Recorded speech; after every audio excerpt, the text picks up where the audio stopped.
আচ্ছা ফোনটার ভিতরে ঢুকে যা, ওটার ভিতরে ঢুকে যা, তোকে দেখতে পাচ্ছে না, সারাক্ষণ শুধু ফোন আর ফোন।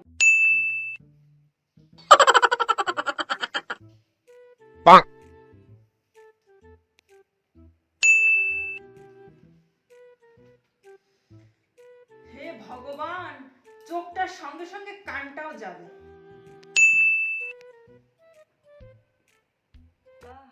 কি সুন্দর ঘুম হচ্ছে, এখনো তোর ফোন দেখতে হবে? হ্যাঁ, ঘুমের মাঝেও তোর ফোন দেখতে হবে? ভগবান, দেখি দেখি, এখনো ফোন দেখছে না? এখনো ফোন দেখছে? মা আমি বই পড়ছি।